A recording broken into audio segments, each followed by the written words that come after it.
দাদু 21,000 টাকা। তা আগের বার 23,250 দিলে যে? আরে দাদু সুদ কমেছে, খবর রাখেননি? সব জিনিসের দাম কমে যাচ্ছে, আর এত টাকা সুদ পাবেন কি করে? 71 বছর বয়সী ভুবন বাবু কাউন্টার থেকে টাকাগুলো নিয়ে কাপা হাতে গুনে নিলেন। নতুন করে মেয়াদি জমা করা টাকা এত কম পেয়ে বেশ চিন্তিত। ত্রৈমাসিক 21,000 টাকা মানে 7,000 টাকায় মাসে গুজরান করতে হবে।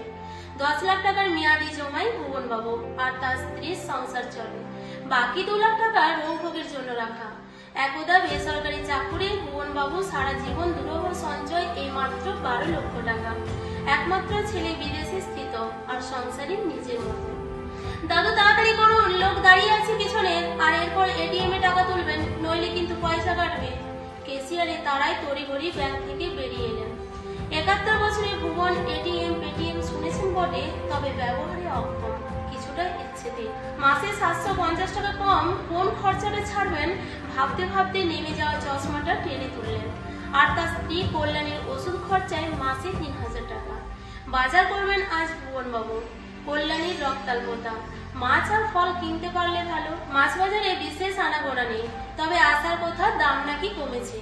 ধীর পায়ে মাছ বাজারে ঢুকে সাহস করে শুধালেন, তা বাটা পোনা কত? 350 এইটা, আর ওই দিকেটা 400 টাকা। অবজ্ঞা ভরে ব্যস্ত দোকানি বলল, বাপরে! অবাক হলেন ভুবন বাবু। শেষ যেবার এসেছিলেন তখন ছিল 300 টাকা। দাম তো তোমার কথা। ইতস্তত করে বললেন, কিছু কম টম? জান দাদু লোটে মাছ খান, এইসব মাছে কম নেই। আমাকে 3 কিলো দাগা পেটে মিলিয়ে দে। পাশে দাঁড়ালো 12 ঘন্টা পড়া ছোকরা বলল, লম্বা সাদা সিগারেটটার ধোঁয়া ছেড়ে। গুটি গুটি পায়ে ফিরতে গিয়েও কল্যাণীর কথা ভেবে 100 টাকা দিয়ে 250 গ্রাম মাছ কিনলেন। 3 টুকরোতে 3 দিন হবে। অনেকক্ষণ দাঁড়াতে হলো, ছোট করতে তো আঁচটাও ছাড়া গেল। মাছ নিয়ে রঘুর ফলের দোকানে গেলেন। ওর থেকে মাঝে মধ্যে পুরানো হয়ে যাওয়া ফল কেনেন, কিছু সস্তায়। ঠিক পচাও না, আবার ভালোও না। কিন্তু আজ ইচ্ছে করে একটু আপেল কেনার। ডাক্তার কল্যাণীকে খেতে বলেছে। রঘু, আপেল কত রে বাবা? ওই স্টিকার মারা স্যান্ডো পড়া আপেলগুলো 220 টাকা দাদু। তুমি আজ এটার খোঁজ নিচ্ছ? পাকা পেয়ারা নিয়ে যাও, দুটো 10 টাকা। বাপরে, 2 মাস আগে কিনেছিলাম 150 টাকা কিলো। তবে যে ব্যাংক বললো, কি আর করা, 66 টাকা দিয়ে দুটো আপেল কিনলেন। এরপর চলে গেলেন চালের দোকানে, মুদির দোকানে, সবজির দোকান। কোথাও গিয়ে ভুবন বাবু ব্যাংকের কথা মেলাতে পারলেন না। 40-এ দুধের সর 45, 24-এর আটা 26, 15 লাখ 25, 80 বলেন 84, 10-এ পুজোর ফুল 15। ভারী বিবৃত তিনি। মিথ্যাচার করেন না, নিজে পছন্দ করেন না। বাজার করে আর মুদির করার ক্ষমতা নেই। ফেরার পথে ওষুধ কিনবেন বাড়ির কাছে চারু ফার্মেসি থেকে। একটা রিক্সা চড়ে ওষুধের দোকানে নামলেন। রিক্সাওয়ালাকে গুনে গুনে 12 টাকা দিলেন। আফসোস হচ্ছে এই টাকাটা খালি হয়ে গেল।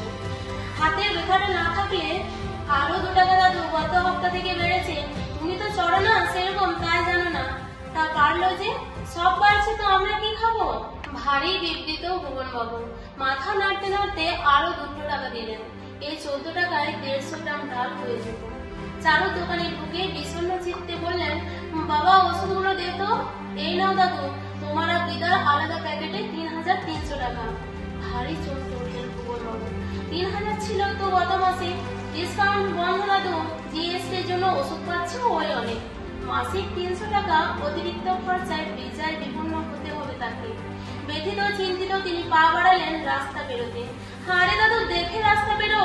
কবর হর্নে ঘাড় উড়িয়ে ভুবন বাবু দেখলেন একটা পেলা ঝাঁ চকচকে কালো গাড়ি থেকে মুখ বাড়িয়ে রাজু প্রমোটার।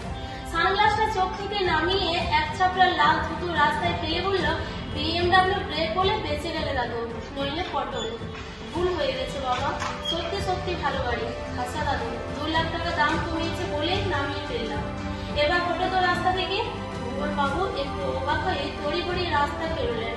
ব্যাংক আর মিথ্যে বলেননি, তবে বিদেশি গাড়ির দাম কমেছে বলে তিনি মাসিক 750 টাকা কম সুদ পেলেন। একটা কারণ তো পাওয়া গেল। বাড়ির দরজায় বেল টিপতে বাড়ির কাজের লোক মায়া দরজা খুলল। এই যে দাদু এসে গেছে, তোমার জন্যই বসে আছি। 600-তে আর বাসন মাজা, আর সপ্তাহে একদিন ঘর মোছা হবে না। 800 লাগবে, নইলে গেলাম। ভুবন বাবু আর অবাক হলেন না। তিনি জেনে গেছেন কি ধরনের জিনিসের দাম কমেছে। তোকে 800-ই দেবো, কাজটা কর মা। বললেন খোকনবাবু। তিনি পথ বদলে ফেলেছেন। তার ওষুধগুলো না খেলেও চলবে পরের মাস থেকে। দেশের উন্নতি শরীর হতে পেরে দুদিন কম বাঁচলেও চলবে।